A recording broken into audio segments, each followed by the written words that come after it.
Thank you so much for tuning into the Logs. The episode is coming up.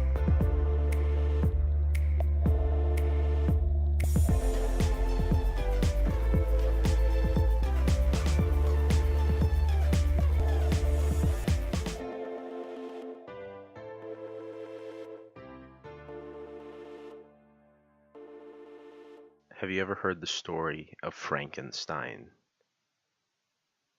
You'd probably think, and it probably popped into your head right away, a green monster, very big, very burly, gross. But really, when we speak of Frankenstein, we should generally refer to the creator, Victor Frankenstein. And what's the classic? In the classic movie, you see him at the top of the tower.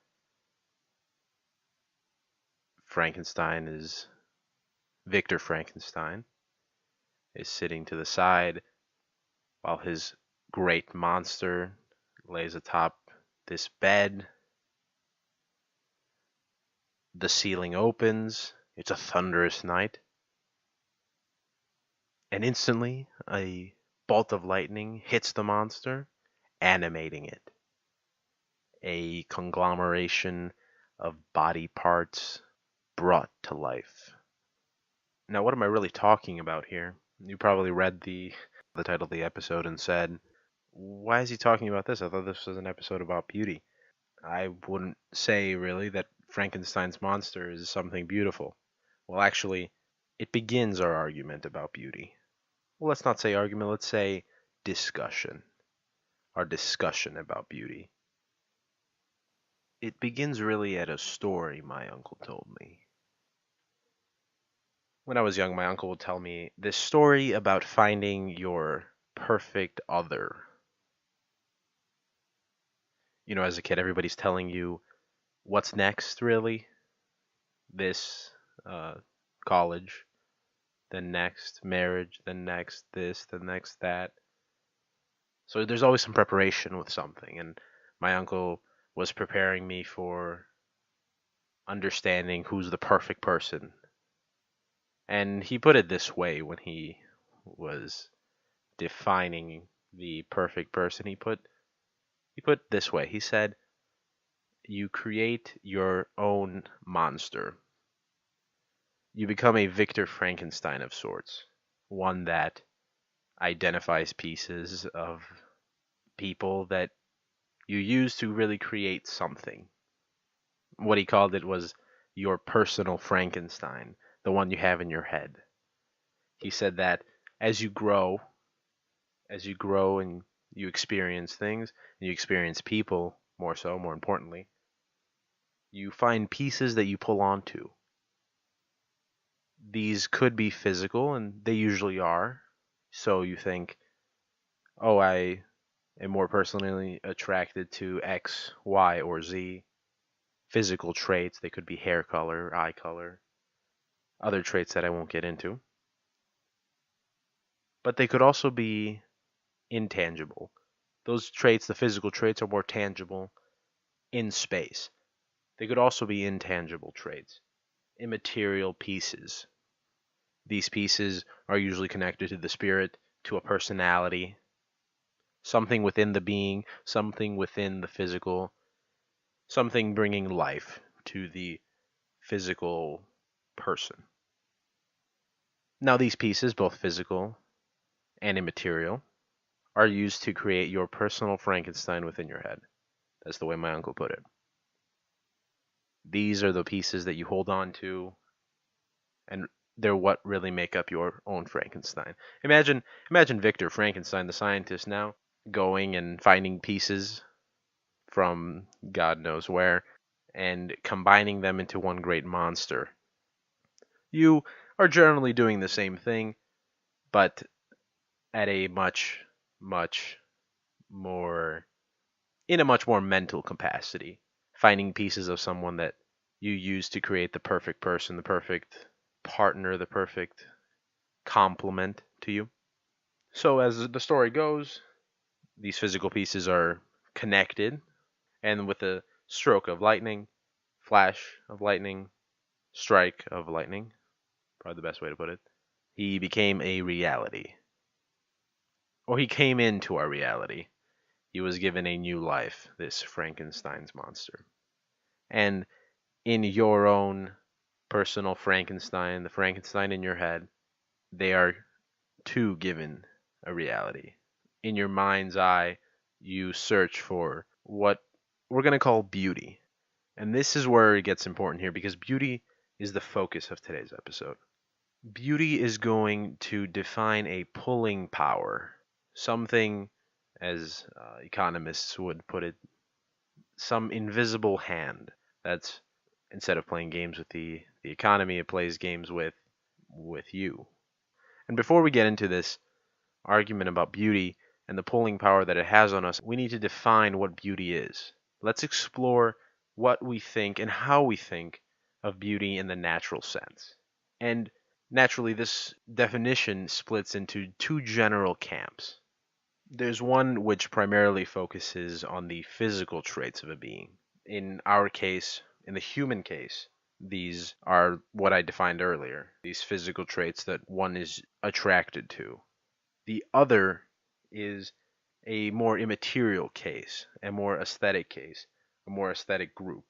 It's a general adaptation of the term beauty, and it takes into account these aesthetic tendencies that human beings have, simply based on our tendencies as rational beings. So when we talk about the first camp, we talk about this primal beauty, this primal form of beauty. And before we move on, remember when we speak of primal here, we do not mean primitive beauty. It's going to refer to something innate or fundamental within the person, within us. It's within our core. This primal beauty really confides itself in a physicality and in the general reaction that we have to things, the gut reactions that we have to instances and to people. Now, take the example that we spoke about earlier, the beautiful person, the person that you find most attractive.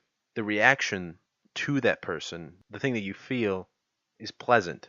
You have an understanding of why they're beautiful because your body's giving you these signals that they're beautiful. We won't get into the signals, but they're there. And these signals are reactions, and they tell you simply that that person is beautiful. This is a pulling power, right? Pulling you towards that person.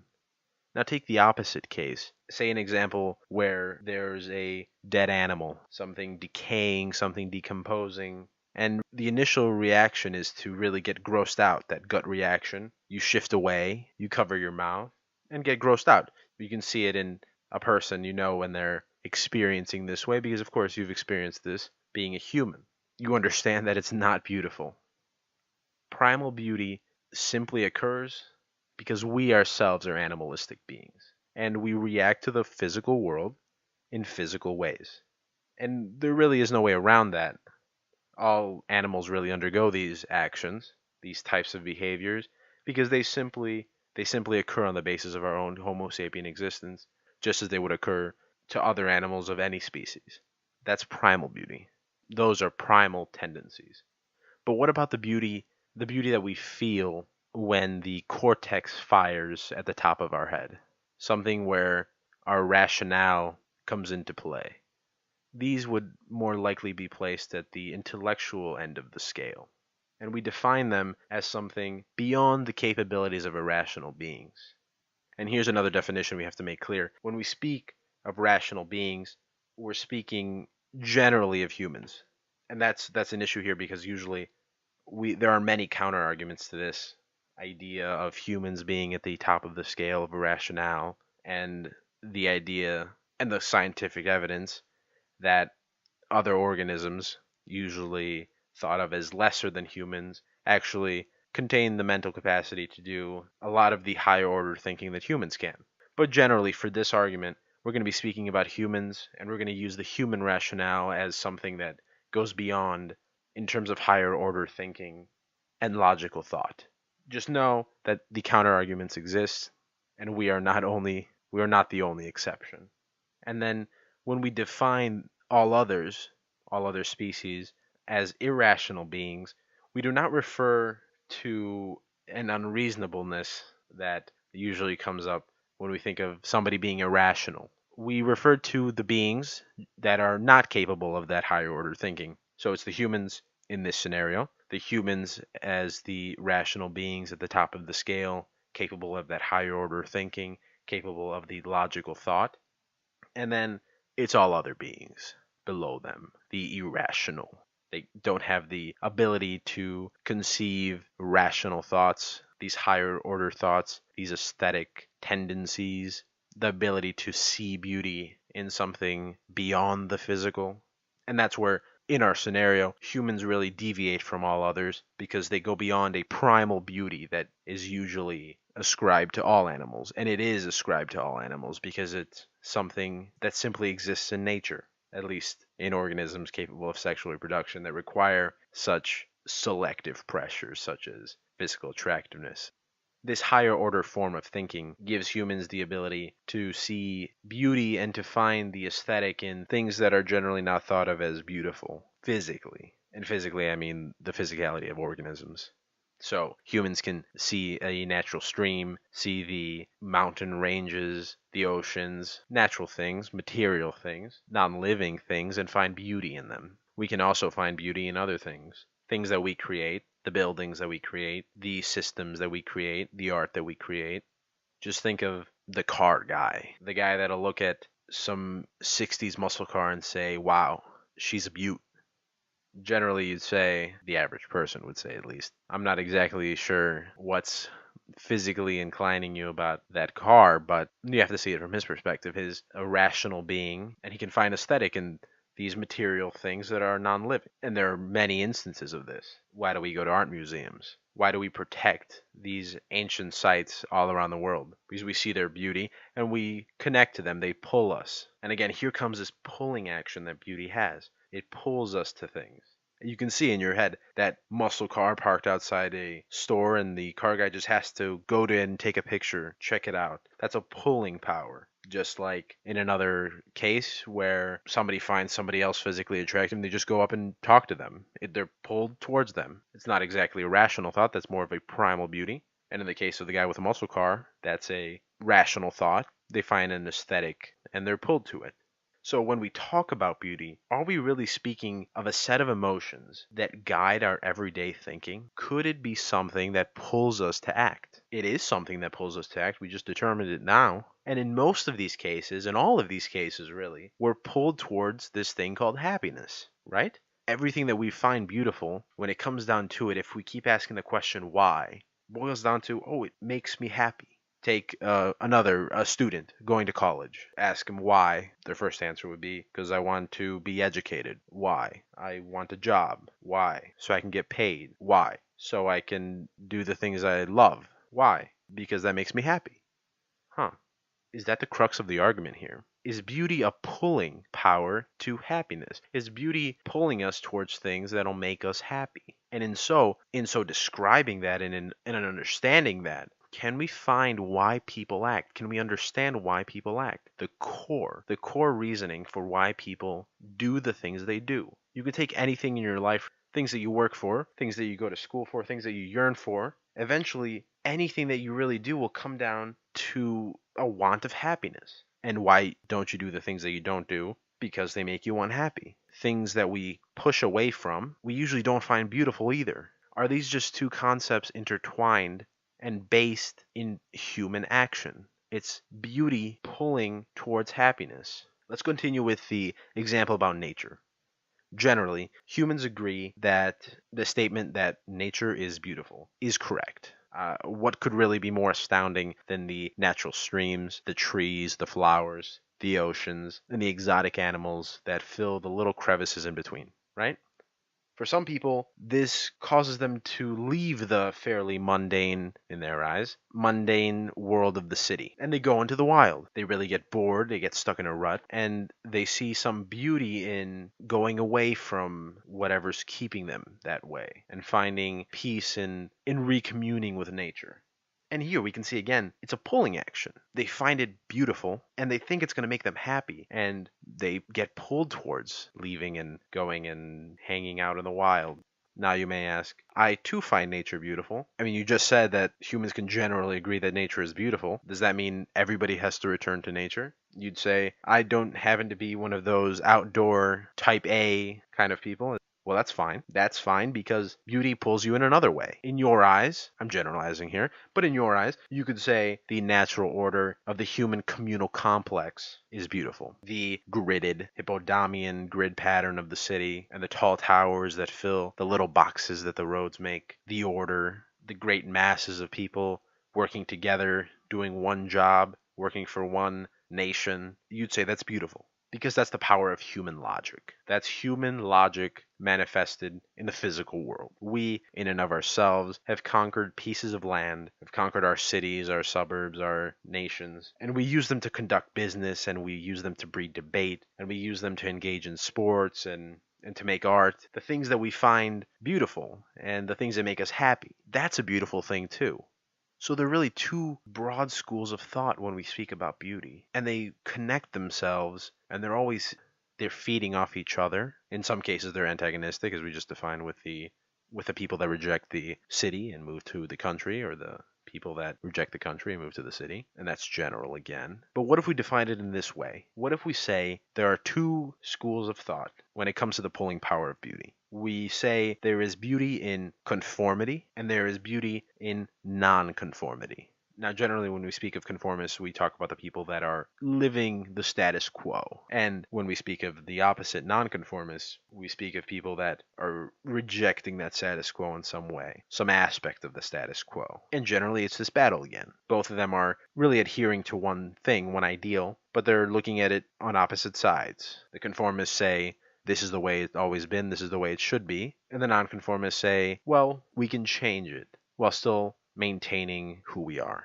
And the it that I'm referring to in this situation could be really anything. It could be what we usually think of when we think of conformity and nonconformity. It could be society. It could be art. There's always going to be this pushing and pulling of traditional values that the conformists adhere to, the status quo, as we said earlier. And there's always going to be something that's pulling against that. Now, before we continue, the question I wish to ask you is beauty subject to the artist that creates it? And when we build on that, is the world subject to the natural order of beauty? As we've said before, nature is beautiful. It's an objective statement, generally. So, are we supposed to take that as the objective sense of beauty? René Descartes, famous philosopher, once said, and pardon my Latin, if there's anybody that can correct me, please do, cogito, or cogito, ergo sum. I think, therefore I am. And we can expand that to say, we think, therefore we are. Now, do we have a say in our own beauty? I think that we do. As we've said before, we can create things from our physical world. Pieces that transcend time. Pieces that penetrate minds. Pieces that breed debate and breed thought. And we're looking at this in two ways. We're looking at this in the conformist sense, where beauty is ordered and in a sense piecemealed, and that's not in a negative way. And we could look at this in the nonconformist sense, where beauty can crop up anew and be reborn at any point in time. So think about conformity. Beauty reflects the path of the society, the status quo. Beauty has an order. Art is generally taught, art is transcribed, and through the gentle course of the world, we adapt our thoughts about beauty. And now, in those two statements, art is taught, art is transcribed, you can replace art with anything else. Policy is taught, policy is transcribed. Science is taught, science is transcribed. And through the gentle course of the world, we adapt our thoughts about beauty. Just think of history. Our aesthetic pull towards art has changed. Our policies have changed. Our science has definitely changed. But we still cycle around a set point. Things follow a trend, and they ultimately give people a sense of certainty. It's comfortable to know. Now, what are you certain about in your life? What are you certain is beautiful? What are you certain makes you happy? In life, we really know of one thing that is certain, and we've expressed this before, this existential torment and everlasting crisis that all animals face, but humans think about this thing that humans really express in what they do. And this thing, of course, that we're speaking about is the end, right? Our end, individually. And everything that we really do in life is against that clock. So when we find things beautiful, when we're pulled by beautiful things towards happiness, we're pulled away from the thoughts of the end. Those thoughts that are felt by every human, no matter the language, no matter the nation, no matter the religion, no matter the time. So when we think of the conformist sense, we think of this status quo that provides people certainty, that allows them to feel comfortable and feel happy. When beauty reflects the path of society, when beauty has an order, when we think of things that are taught and transcribed, we think of this gentle course of the world in which people can live comfortably and pull themselves towards whatever they find beautiful. And now there's also beauty in nonconformity. We cannot forget that. There is beauty in a counterculture that wishes to upset the status quo and sprout new thought. There is beauty in people that stray away from the path to find their way. There is beauty in people that venture into uncertainty because in their minds they're certain of something greater for them and for others. When some people experience the randomness of life, they're torn away from the status quo because they feel that it hasn't done for them what it's done for others, provide this certainty. So it drives them to search for something else, to find beautiful. People like this break the mold of society because they don't want to raise it. Why raise something that provides people this sense of safety? They want to change it because the society doesn't fit their ideas of certainty. Its story may care not for them. Nonetheless, this episode is about beauty. What do they find beautiful? They find beauty in something else, something that society may not find beautiful. And they're pulled in a direction to fight the status quo and to upset it. And this struggle between the conformist and the nonconformist, this struggle between any it that you can put in our formulas of it was taught, it was transcribed, this struggle between them is beautiful because it is our human struggle. People are pulled into different directions because they're pulled towards their own happiness and they're pulled towards things that they find beautiful. So this is why this matters. Beauty drives us. It pulls us. It pulls our imaginative minds into the world and away from our thoughts. It's why we create art. It's why we write music, and it's why we write poetry. It's why we build. It's why we write. It's why we create art. It's why we sing music. It's why we write poetry. And it's also why we build and create and connect. When we understand what we find beautiful and how we find things beautiful, we get an insight on our human condition, in our birth, in growth, in emotion, in our aspirations, in our conflicts, and in our mortality. We find beauty. And even beyond these physical aspects, we find beauty in our truths, in kindness, in caring for each other, and in our own immaterial spirit. In the end, all of you are beautiful, not because of what you are, but because of who you are, and because of the beauty that pulls you towards your own happiness, your own personal goals. And it's not because of the body, the physical body that separates you from others. It's the spirit that connects you to others. Remember that what you're driven by is beauty. We've spoken about this pulling power that beauty has on people. True beauty, what we find truly beautiful, drives us towards happiness. It drives us to act upon something. At the beginning of this program, we spoke about Victor Frankenstein, and he claimed to be creating this monster for a betterment of the people of humanity. And whether it was for that reason or whether it was for the reason simply that he can do it, that he can create life from death, you can see why he did it. He was a scientist, he was a chemist, he was infatuated with the ideas of life and death, ideas of the end, and he thought creating life from inanimate objects was something that can better himself and better humanity, and that beauty of science pulled him to do so. And then we spoke about my uncle's Frankenstein, and we said that our own personal conglomeration of traits for the perfect partner is a beautiful thing because that pulls you towards that person and it pulls you towards a happiness. So remember, when we speak about things that are beautiful, when others speak and say this is beautiful or that is beautiful, and even when you yourself is saying something is beautiful, pause for a second and think why. Why is this the way that it is? And I think when it comes down to it, you find things beautiful because they have, at the end, some kind of happiness that pulls you towards them. And remember, we are all human, and we all find beauty, and we find that we're pulled in all these different directions, and that's okay. And that's the best part of humanity, because we're all one and the same species, but we're all different. So just know that when somebody acts in opposition to you, know that they're being pulled towards some other place, some other happiness. And just know at the end that when we talk about beauty, we're each coming from another definition. We're each coming from different senses and different minds, but when it comes down to it, we can all understand why we find things beautiful. And if we understand that, we can grow ever closer. Thank you so much for listening to this episode of The Logues, a podcast dedicated to understanding. Please subscribe so you're notified of new episodes, and find us anywhere you find podcasts. And please remember to laugh a little.